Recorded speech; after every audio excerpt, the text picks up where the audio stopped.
नमस्कार, हमारा उत्तराखंड में आप सभी का स्वागत है। मैं हूं आपके साथ सृष्टि शुक्ला। खबरों से पहले नजर डालते हैं इस वक्त की सुर्खियों पर। सीएम त्रिवेंद्र सिंह रावत की वर्चुअल रैली आज 4:30 बजे पिरान कलियर विधानसभा में करेंगे वर्चुअल रैली। कार्यकर्ताओं को देंगे संदेश। उत्तराखंड में फिर फूटा कोरोना बम। एक साथ सामने आए 69 कोरोना संक्रमित मरीजों की संख्या पहुंची 2691। 12 अगस्त तक नहीं चलेगी नियमित ट्रेनें। अगस्त तक के लिए बुकिंग टिकट हुई रद्द। सिर्फ स्पेशल ट्रेनों को ही दी गई इजाजत। पेट्रोल डीजल की कीमतों में आसमान पार। लगातार 20वें दिन कीमतों में बढ़ोतरी। डीजल 17 तो पेट्रोल की कीमत 21 पैसे में बढ़ोतरी। शराब कारोबारियों को दी गई छूट का मामला। नैनीताल हाईकोर्ट ने सरकार से मांगा जवाब। 3 सप्ताह में दाखिल करना होगा जवाब। केदारनाथ हाईवे फिर हुआ बाधित। बांसवाड़ा में सड़क पर गिरे पत्थर। राजमार्ग में फंसे सैकड़ों वाहन।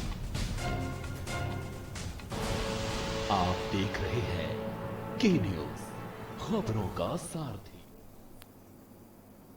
रुक करते हैं खबरों का। डोईवाला से बड़ी खबर आपको बता देते हैं। 2 गाड़ियों में जबरदस्त भिड़ंत हो गई।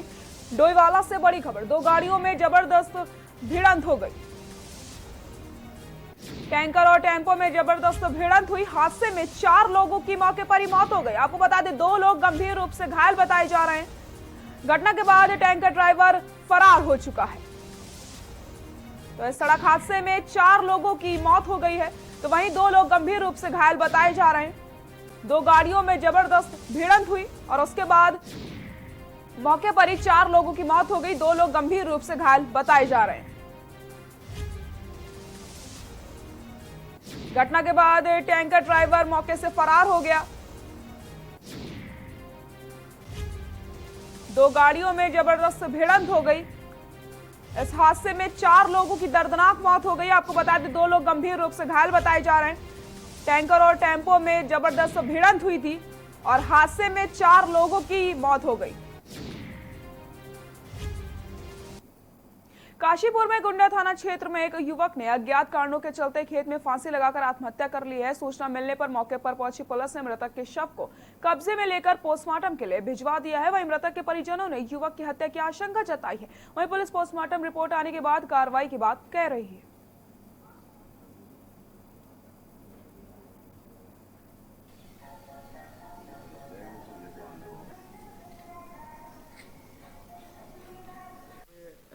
रजा नाम का एक व्यक्ति है, 25 वर्ष इसकी एज है। लालपुर गांव जो कुंडा थाना क्षेत्र में पड़ता है वहां का रहने वाला है। सूचना मिली थी कि सुबह इसके द्वारा अपने खेत में फांसी लगा करके आत्महत्या कर ली गई है।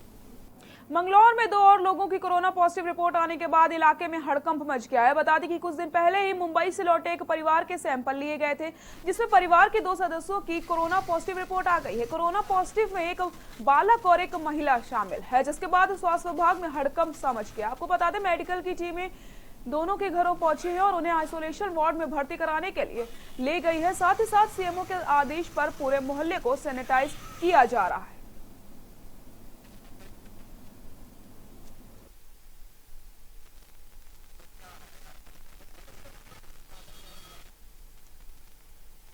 मंगलौर में जो है एक परिवार जो है 14 तारीख को मुंबई से आया था, जिसमें 7 लोग थे और इनका नारसन बॉर्डर पे हम लोग ने सैंपल लिया था और आज इनकी रिपोर्ट आई है। तो 7 में से 2 लोग पॉजिटिव पाए गए, कोरोना से संक्रमित पाए गए हैं और हमारी बॉर्डर पे सैंपलिंग काफ़ी समय से चल रही है और आदरणीय सीएमओ महोदया का निर्देश था हम लोग को कि हम लोग जो भी रेड जोन से आ रहे हैं उनका अनिवार्य रूप से सैंपल लें। कोरोना महामारी दुनिया भर में तेजी से अपने पैर पसारती जा रही है। वोल्टोमीटर के मुताबिक पूरी दुनिया में कोरोना से 97 लाख लोग संक्रमित हो चुके हैं, जबकि मरने वालों की संख्या 4,90,000 के पार पहुंच चुकी है। 52 लाख से अधिक लोग ठीक भी हो चुके हैं। तो वहीं आपको बता दें 66% कोरोना के मामले सिर्फ 10 देशों से आए हैं। बात की जाए भारत की तो देश में कोरोना के मामले 4,91,170 तक पहुंच चुके हैं। कोरोना से अब तक देश में 15,308 की मौत हो चुकी है। तो वहीं कोरोना से 2,85,671 मरीज ठीक भी हुए हैं। देश में लगातार कोरोना वायरस का ग्राफ बढ़ता जा रहा है।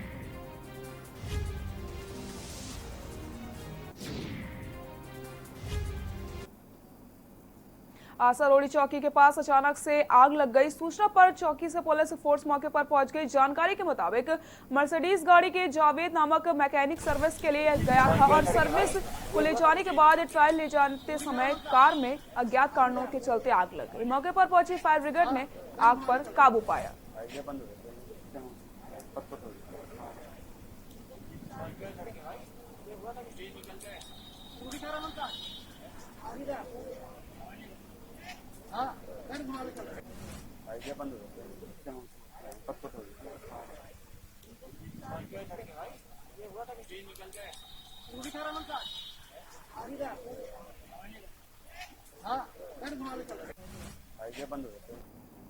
मंगलौर नगर पालिका के सफाई कर्मी की कीटनाशक के छिड़काव के दौरान तबीयत बिगड़ गई है, जिससे उसको अस्पताल ले जाया गया। इलाज के दौरान सफाई कर्मी की मौत हो गई, जिसके बाद परिजनों में कोहराम मच गया। आपको बता दें, हालांकि मौके पर पहुंची पुलिस मामले की जांच में जुटी हुई है।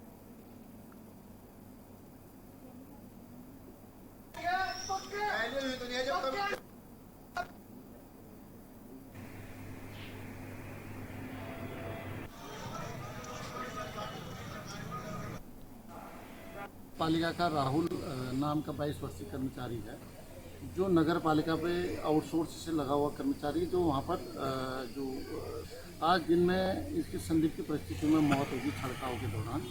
तो इस पे अभी डेड बॉडी यहाँ पे है। पंचायतनामा के बाद स्पष्ट हो पाएगा कि इसकी डेथ किस तरह से हुई है।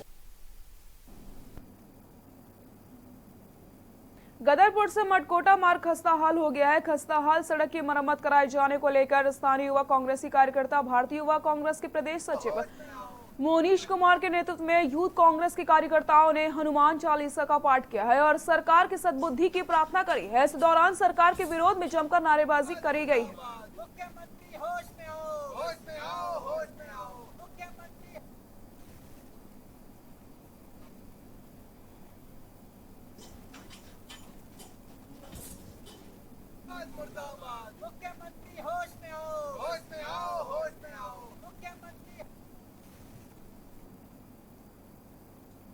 जिलाधिकारी का पद संभालने के बाद पहली बार वंदना चौहान ने केदारनाथ यात्रा पड़ावों का भ्रमण कर पुनर्निर्माण कार्यों का जायजा लिया है। गौरीकुंड में जल्द से जल्द तप्त कुंड के निर्माण का आदेश जारी किया है। गौरीकुंड से केदारनाथ तक 18 किलोमीटर तक जीएम ने पैदल निरीक्षण किया है और यात्रा व्यवस्थाओं का जायजा लेते हुए अधिकारियों को दिशा निर्देश दिए गए।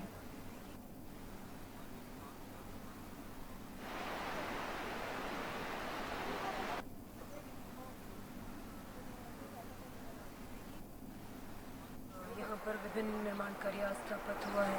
तीर्थ पुरोहितों के आवासों के निर्माण कार्य चल रहे हैं, उनका निरीक्षण भी अभी हम लोग कर रहे हैं। सभी संबंधित विभागों के अधिकारी साथ ही में हैं, तो ये प्रयास रहेगा कि जल्दी से जल्दी इनको पूर्ण करें। रुड़की के झबरेला थाना क्षेत्र में 22 जून को फिरोज के साथ हुई लूट व मारपीट की घटना में पुलिस ने एक आरोपी को गिरफ्तार कर लिया है। पुलिस ने उसके कब्जे से एक अवैध चाकू और मोबाइल बरामद किया है। सिविल लाइन कोतवाली में घटना का खुलासा करते हुए एसपी देहात किशोर सिंह ने बताया कि 22 जून को पीड़ित फिरोज ने झबरेला थाने पर तहरीर देकर बताया था कि 22 जून की रात्रि 10 बजे अज्ञात बदमाशों ने उसे रोककर मारपीट की थी तथा उसका मोबाइल लूट लिया था।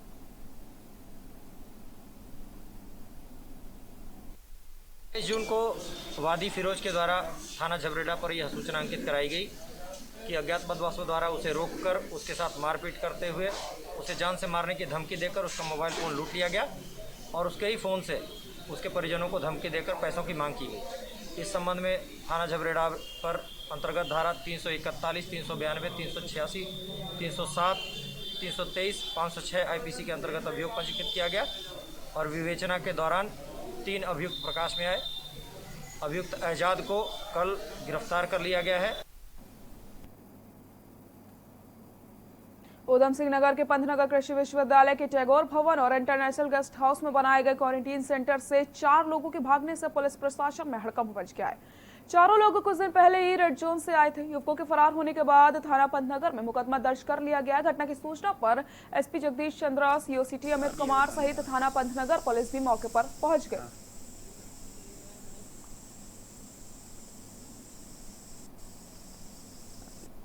पिछले 1-2 दिन पहले ही क्वारंटीन सेंटर्स में दाखिल हुए थे और सितारगंज के रहने वाले हैं, जिनके बारे में जो प्रारंभिक जानकारी मिली है।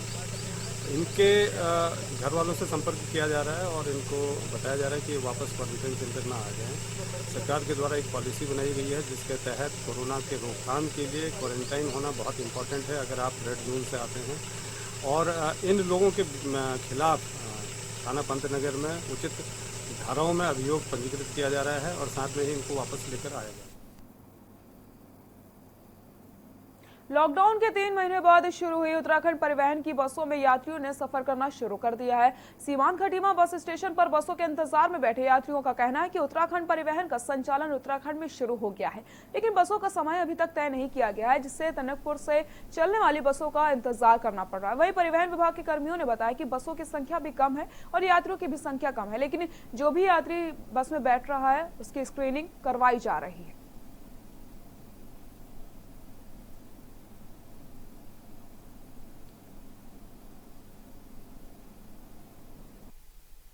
हमारे टनकपुर डिपो से वाहन चलना शुरू हो गए हैं, लेकिन अभी हम कुछ लिमिटेड मात्रा में ही गाड़ियां चला रहे हैं, जो कि 2 से 3 गाड़ियां अभी निकल रही हैं। जैसे जैसे यात्रियों की संख्या में इजाफा होगा तो हम लोग वाहन भी बढ़ा देंगे उसी हिसाब से। अभी हालांकि यात्रियों को पूर्ण रूप से जानकारी नहीं है, जिस कारण से यात्रियों की संख्या बहुत कम।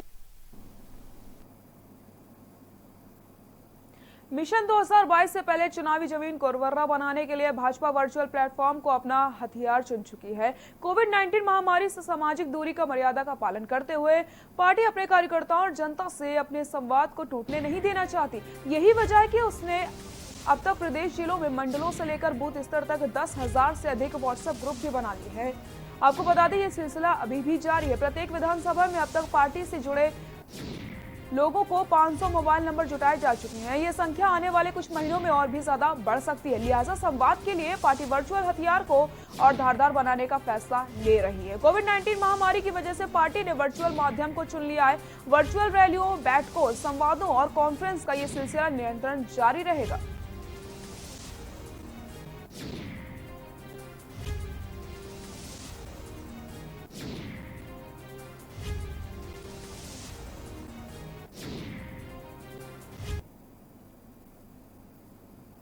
यहाँ रुकते हैं छोटे से ब्रेक के लिए, जल्द हाजिर होते हैं।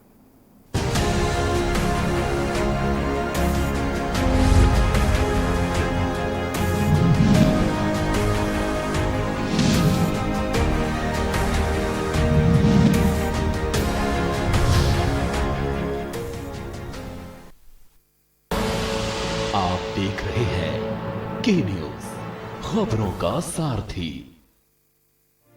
कोरोना संकट काल में के न्यूज इंडिया की देशवासियों से अपील है कि हम जाति धर्म को भूलकर कोरोना को हराने में एक साथ खड़े हों। जरूरतमंदों की मदद करें।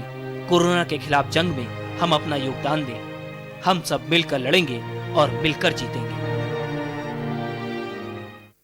राम की जिंदगी को थोड़ा पढ़ भी लीजिए। आप मुद्दे से भटक रहे हैं। सब बोलेंगे, सबकी सुनेंगे, अनुशासन के साथ, सवालों की झड़ी अड़ी, क्योंकि हमें है देश की पड़ी।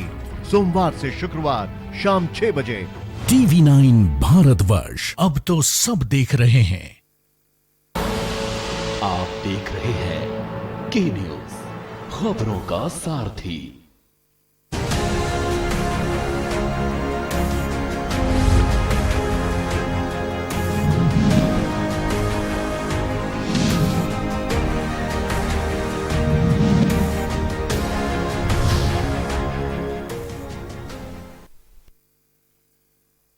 का स्वागत है। एलएसी पर चालबाजी करने के बाद चीन अब भारत पर साइबर अटैक कर नए विवाद को जन्म दे रहा है। महाराष्ट्र के साइबर विभाग से एडवाइजरी जारी करके चेतावनी दी गई है कि चीन के साइबर अपराधी बड़े स्तर पर फिनिशिंग कर हमले की तैयारी कर रहे हैं। आपको बता दें, राज्य साइबर विभाग के स्पेशल आईजी ने पिछले 4-5 दिनों में भारत के साइबर स्पेस पर हुए हमले के चौंकाने वाले खुलासे किए हैं। देखिए हमारी खास रिपोर्ट।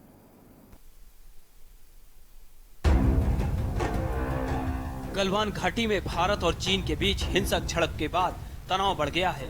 इसी बीच चीन अपनी हरकतों से बाज नहीं आ रहा है और अब उसने भारतीय साइबर स्पेस पर हमला करना शुरू कर दिया है। पिछले 5 दिनों में चीन की तरफ से 40,000 से ज्यादा साइबर अटैक की घटनाओं को अंजाम दिया गया है। देश में सूचना, बैंकिंग और इंफ्रास्ट्रक्चर के क्षेत्र में पिछले 4 से 5 दिनों में हजारों साइबर हमले हुए हैं। साइबर विभाग के गहन विश्लेषण और जांच के बाद ये पाया गया है कि ये सभी हमले चीन की तरफ से हुए हैं और इन हमलों में सबसे महत्वपूर्ण कुछ क्षेत्रों को टारगेट किया गया था। वहीं इन साइबर हमलों की बढ़ती संख्या के पीछे चीनी सेना के साथ चीनी सूचना वॉरफेयर सेल पर संदेह जताया जा रहा है। महाराष्ट्र के साइबर इंटेलिजेंस सेल के विशेष पुलिस महानिरीक्षक यशस्वी यादव ने कहा, हमने महाराष्ट्र साइबर विभाग को जानकारी दी है कि भारतीय साइबर स्पेस में पिछले 4 से 5 दिनों में प्रमुख सेक्टर्स में साइबर हमलों में अचानक बढ़ोतरी हुई है और सभी हमले चीन से हुए हैं।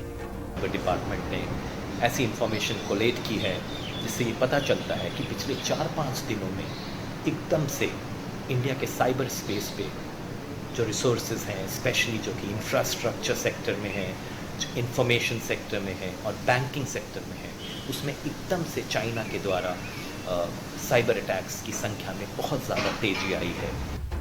चीन इस वक्त 2 मोर्चों पर एक साथ भारत के खिलाफ साजिश रच रहा है।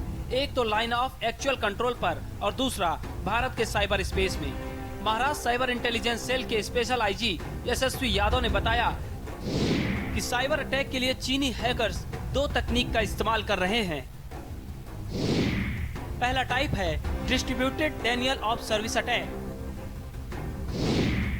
अगर किसी यूटिलिटी प्रोवाइडर वेबसाइट की सिर्फ 1000 लोगों की रिक्वेस्ट एक्सेप्ट करने की क्षमता है तो ये हैकर्स उसे हैक करके इस क्षमता को 10 लाख तक ले जाते हैं, जिससे पूरा सिस्टम ही क्रैश हो जाता है। दूसरा, इंटरनेट प्रोटोकॉल हाईजैक। इसमें हैकर्स किसी वेबसाइट या इंटरनेट अकाउंट के ऑनलाइन ट्रैफिक को वाया चीन डाइवर्ट करके टारगेट तक ले जाते हैं, जिससे सर्विलांस में इस्तेमाल किया जा सके। बता दें कि साइबर अटैक सूचना, बैंकिंग और इंफ्रास्ट्रक्चर क्षेत्रों पर किया जा रहा है। अब तक कम से कम 40,300 साइबर हमलों की जानकारी मिली है। ये साइबर हमले या हैकिंग की कोशिश चीन के चेंगडू इलाके से हो रही है। चेंगडू दक्षिण पश्चिम चीन के सिचुआन प्रांत की राजधानी है। पिछले 4-5 दिनों में मिनिमम 40,300 सच प्रोब्स या साइबर अटैक्स किए गए हैं, जिसके बारे में हमने इंफॉर्मेशन गैदर की है। साथ ही साथ ये बताना चाहूँगा कि ज़्यादातर ये सब साइबर अटैक्स जो हैं या हैकिंग अटैक्स जो हैं वो चेंगडू एरिया, चाइना के चेंगडू एरिया से ओरिजिनेट हो रहे हैं। वहीं अब महाराष्ट्र साइबर विभाग ने सभी नागरिकों से साइबर सुरक्षा पर ध्यान देने और साइबर सुरक्षा विशेषज्ञ की मदद से साइबर सुरक्षा ऑडिट की अपील की है। चीन की ओर से भारतीय साइबर स्पेस में हमलों की बढ़ती संख्या के बीच एक मजबूत फायरवॉल की सलाह दी गई है, जिससे चीन की चालबाजी पर काबू कर साइबर अटैक से बचा जा सके। स्पेशल डेस्क के न्यूज।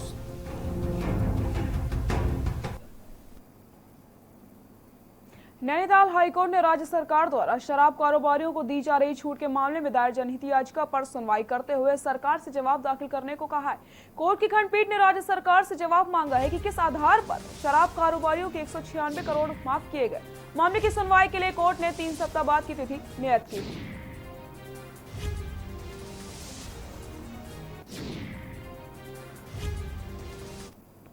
देखिए, उत्तराखंड सरकार द्वारा शराब जो विक्रेताओं का करीब 97 करोड़ रुपया माफ़ करने के खिलाफ हमने यहाँ पर याचिका डाली थी। उसका आधार यही था कि सरकार द्वारा इन लोगों का 197 करोड़ रुपया माफ़ कर दिया गया, ये कहते हुए कि कोविड पीरियड में इनकी दुकानें नहीं खुली थी।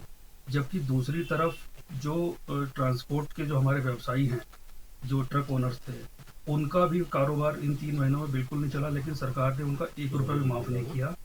और यहाँ तक कि सरकार ने अपने एम्प्लॉयज़ का 30% भत्ता भी काट दिया, ये कहते हुए कि हमारे पास तनख्वाह देने के लिए, भत्ता देने के लिए पैसे नहीं है।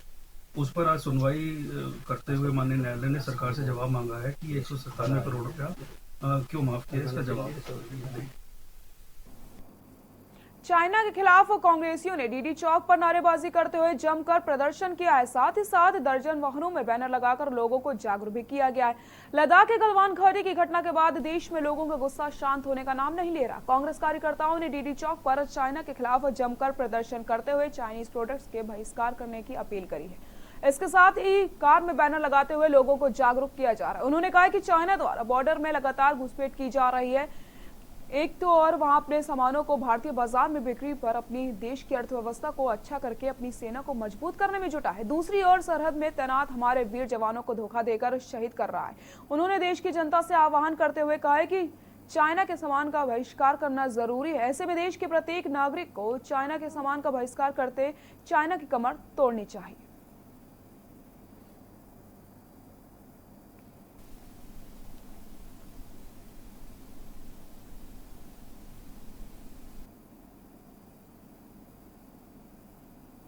तीन महीने से लॉकडाउन की वजह से न्यायिक कार्य सुचारू नहीं चल पा रहा है। बीच में इसे ऑनलाइन चालू किया गया, लेकिन नेटवर्क सिस्टम की वजह से और कोर्ट का जो ईमेल सिस्टम है वो सही ढंग से ना काम करने से वादकारियों को बहुत बड़ी परेशानी का सामना करना पड़ रहा है और वकील भी लंबे समय से बेरोजगार बैठे हैं।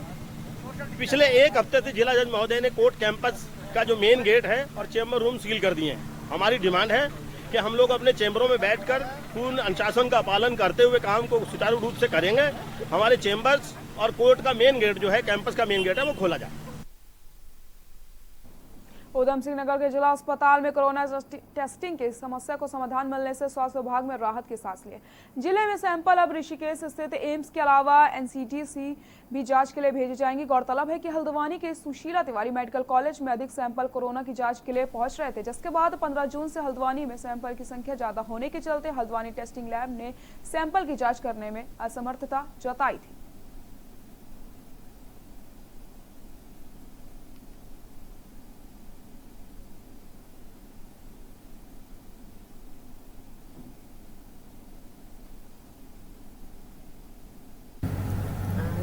कल हम लोगों ने एनसीडीसी में भी सैंपल भेजे हैं और एम्स ऋषिकेश भी भेजे हैं। अगर ये क्रम चलता रहेगा तो हमारे सैंपल्स की जो प्रॉब्लम थी वो दूर हो जाएगी। ऐसे अभी तो स्टेट में रोज़ बात चल रही है स्टेट की, एनसीडीसी में भी और एम्स में भी। कल जो हमें बताया गया कि आप कुछ सैंपल्स एम्स और कुछ ऋषिकेश भेज दो, उसी के क्रम में हमने कल भेज दिए हैं। पिछले 3 सालों में मुख्यमंत्री त्रिवेंद्र सिंह रावत द्वारा अपने निर्वाचित विधानसभा क्षेत्र में विकास कार्यों को लेकर जो घोषणाएं की गई थी, वह घोषणाएं अभी तक कितनी धरातल पर उतरी हैं, जिसको लेकर आज जोईवाला ब्लॉक सभागार में राज्य मंत्री करण वोरा की अध्यक्षता में समीक्षा बैठक की गई है। इसमें उप जिलाधिकारी के साथ सभी विभागों के अधिकारी व कर्मचारी भी मौजूद है। इस दौरान राज्य मंत्री करण वोरा ने कहा कि आदर्श विधानसभा जोईवाला के विकास को लेकर सीएम की कुल घोषणा में से 85% विकास योजनाएं मूर्त रूप से पूर्ण हो चुकी हैं और जो बची हैं उनका डीपीआर विभाग तैयार करके शासन को भेज रहा है, ताकि जो विकास योजनाएं रह गई हैं उन पर काम जल्द से जल्द शुरू किया जा सके।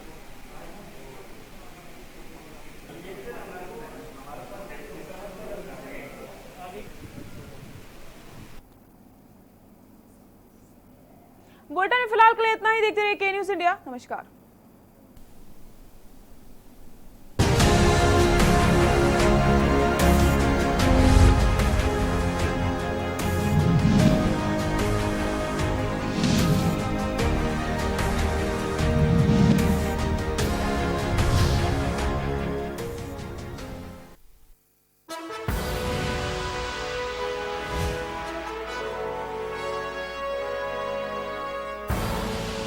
आप देख रहे हैं के न्यूज़, खबरों का सारथी। एक बुलेटिन में हर खबर, देश के नंबर 1 न्यूज नेटवर्क का number 1 news bulletin. News top 9 रोज सुबह 7 बजे और शाम 7 बजे। जुड़िए संसार से हमारी रफ्तार से। टीवी 9 भारतवर्ष, अब तो सब देख रहे हैं। Mount Litra Z School, Unnao, #1 in academics, #1 in sports, best teachers, best result, smart classroom, best transport facility, world class infrastructure के साथ Mount Litra Z School, Unnao। जब आपकी सोच को अंधेरा घेर लेता है,